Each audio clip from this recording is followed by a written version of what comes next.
Ito naman yung ano natin, 9 days na Rhode Island. Medyo putol-putol yung ating pag-update kasi may work tayo.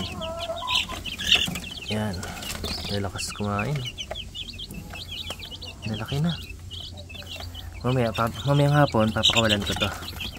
Ayun, bakit yun? Yung isa mukhang may ano, ay hindi, may ano lang, may tawag yan, may dumikit lang na ipot sa puwet. Akala ko may ano problema. Ayan dito bebe. Yan, bilis lumaki. Ang ano lang kasi natin dito sa ating manok na ito, lagi nating susupply ng malinis na tubig para mas mabilis yung paglaki niya. Siyempre yung pagkain hindi mawawala yan.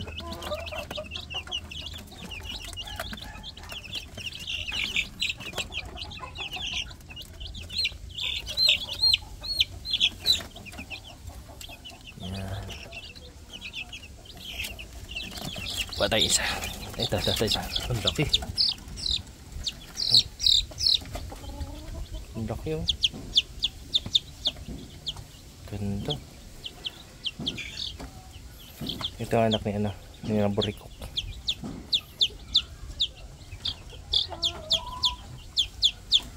Ayan. Sisiyap-siyap ang aming manok.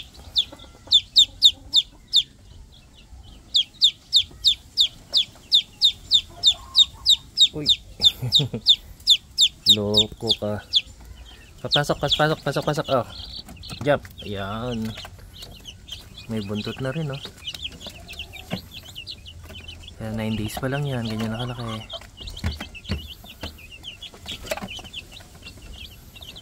Yan. Saglit lang nila yan. Mamaya balikan mo. Wala na yung laman.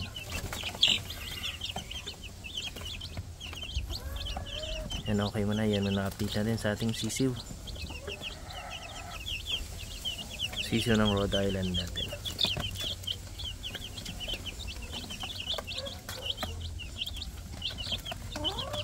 Itong Rhode Island mas magandang alagaan compare sa ano, sa 45 days kasi sila hindi nila kailangan ng ilaw. Kung ano lang yung pwesto nila, yun lang yung kulungan nila. Kailangan lang natin palitan ulit yung karton. Yan, ganyan lang sila. Araw-araw natin ano yan. Tuwing hapon palit ng tubig.